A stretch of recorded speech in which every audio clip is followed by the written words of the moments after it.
अस्सलाम वालेकुम नाजरीन, मैं हूँ उम्मी इब्राहिम और आप देख रहे हैं नूरे राब्ता। नाजरीन, बनी इसराइल में दो भाई थे जिनमें एक मुसलमान और दूसरा काफिर था और थे दोनों दरिया के शिकारी यानी मछलियों का शिकार किया करते थे। काफिर बुत को सजदा करता, अगर जब मछलियों के लिए दरिया में जाल डालता तो इस कदर मछलियां आ जाती तो उनको खींचना मुश्किल हो जाता, मगर मुसलमान के जाल में सिर्फ एक मछली आती और इस पर सब्र के साथ खुदा का शुक्र अदा करता। इत्तफाकन एक रोज इस मुसलमान की बीवी अपने मकान की छत पर गई तो इसकी नजर काफर की बीवी पर पड़ी जो जेवर और बेहतरीन लिबास से आरास्ता थी। ये देखकर इस मुसलमान की बीवी के दिल में वसवसा पैदा हो गया कि काश मैं भी ऐसी होती। तो काफर की बीवी बोली, तुम अपने शोहर को आमादा कर लो कि वो भी मेरे शोहर के माबूद यानी बुत की इबादत किया करे ताकि तू भी मेरी तरह मालदार हो जाए। ये सुनकर मुसलमान की बीवी कुछ गमजदा होकर नीचे आई और जब इसका शोहर घर आया तो बीवी का हाल देख कर दरियाफ्त किया कि आखिर बात क्या है जिससे तू इस कदर गमजदा मालूम होती है। तो इसकी बीवी कहने लगी, बस मियाँ, या तो मुझे तलाक दे दो या फिर अपने भाई के माबूद की इबादत इख्तियार करो। ये सुनकर इसके शोहर ने कहा, खुदा की बंदी, खुदा से नहीं डरती, ईमान की दौलत के बाद जो कुफर की बातें करती है। वो औरत बोली, बस अब मुझसे ज्यादा बातें ना बनाओ, मैं नंगी और भूखी नहीं रह सकती। जबकि दूसरी औरतों खसूसन मेरे भाई की बीवी को मैं देख रही हूँ कि वो जेवरात और उम्दा लिबास से आरास्ता रहती है। जब इस मर्दे मोमन ने देखा कि औरत जिद पर उतर आई है और इसका इसरार हद से बढ़ चुका है तो इसने औरत को तसल्ली दी और कहा, अच्छा, घबराने की जरूरत नहीं, मैं कल से काम पर जाऊंगा और मजदूरों में जाकर मेहनत करके तुझे रोजाना 2 दिरहम देता रहूंगा। इन 2 दिरहम से तू अपनी हालत दुरुस्त कर लेना। ये सुनकर औरत को कुछ तस्कीन हासिल हुई। सुबह सवेरे वो मर्दे मोमन मजदूरी की तलाश में निकला, लेकिन उसकी किसी ने कोई मदद नहीं की, ना ही उसकी कोई बात मानी गई। वो फिरता रहा, शहर शहर गांव गांव की हाथ छानता रहा, लेकिन किसी ने उसकी कोई मदद नहीं की।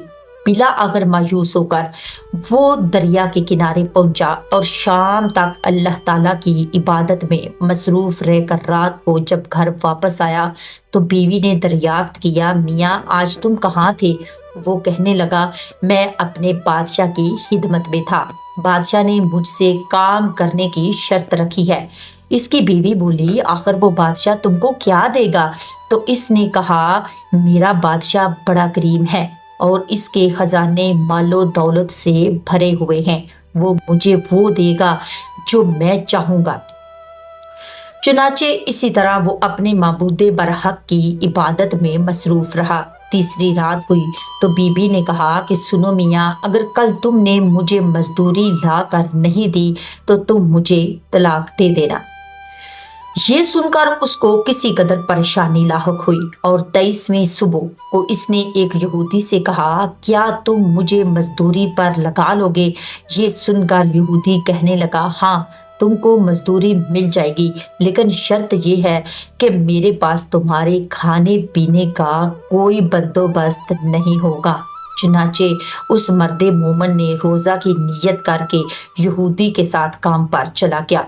इधर दूसरी तरफ एक आदमी इसकी बीवी के पास गया, दरवाजा खटखटाया। जब इसकी बीवी बाहर निकली तो इस आदमी ने इसकी बीवी को 29 अशरफियां दी और कहा, ये तुम्हारे शोहर की मजदूरी है। तुम्हारा शोहर 29 दिन से बादशाह के काम में था, यहाँ तक कि तुम्हारे शोहर ने बादशाह को छोड़ दिया। अगर वो तीसरे दिन के काम पर जाता तो इसको बहुत सी उजरत मिल जाती, लेकिन वो यहूदी के पास चला गया। अगर वो बादशाह का मजीद काम करता तो बादशाह इसको मजीद उजरत देता। बस ये लो 29 अशरफियाँ और इसमें एक अशरफी इसलिए कम है क्योंकि आपका शोहर तीसरे दिन काम पर नहीं गया। चुनाची वो औरत इनमें से एक अशरफी लेकर बाजार गई। सुनार ने जब अशरफी देखी तो 1000 दिरहम इसकी कीमत। عورت کے حوالے کر دی۔ جب شام کو وہ آدمی گھر آیا تو عورت نے اس سے دریافت کیا آج تم کہاں تھے؟ اس نے جواب دیا آج میں ایک یہودی کے ساتھ کام پر گیا تھا۔ اس کی بیوی نے کہا آخر بادشاہ کی خدمت کر کے تم دوسرے کی خدمت کیوں کرتے ہو؟ پھر اپنے شوہر کو اشرفیوں کا واقعہ سنایا جس کو سن کر وہ مرد مومن روتے روتے بے ہوش ہو گیا۔ جب اس کو ہوش ہوا تو بیوی سے کہنے لگا افسوس کہ میں نے بادشاہ دو جہاں کی خدمت کا حق اپنے اوپر لازم نہ کیا۔ اس کے بعد اس آدمی نے عورت کو چھوڑ دیا اور پہاڑوں پر چلا گیا جہاں خدا کی عبادت میں مصروف رہ کر وہ زندگی گزار دی اور وہیں اس کا انتقال ہو گیا۔ محترم ناظرین، اللہ کے خزانوں میں کوئی کمی نہیں، وہ بندے کو اس کی عبادت کا صلہ ضرور دیتا ہے، اگرچہ بعض دفعہ کسی حکمت کی بنیاد پر اس کے ہاں دیر ہو جاتی ہے، لیکن بہرحال اندھیر پھر بھی نہیں، وہ اپنے بندوں کو دیتا ضرور ہے۔ اللہ تعالی ہم سب کو صبر اور شکر کے ساتھ لے کر زندگی گزارنے کی توفیق عطا فرمائے، آمین یا رب العالمین۔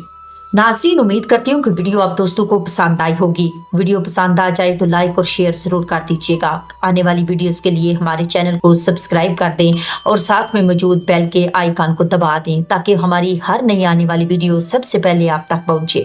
مجھے اجازت دیجیے، بشرط زندگی انشاءاللہ اگلی بار ایک اور ویڈیو لے کر آپ کی خدمت میں حاضر ہوں گی۔ تب تک کے لیے اللہ حافظ، فی امان اللہ۔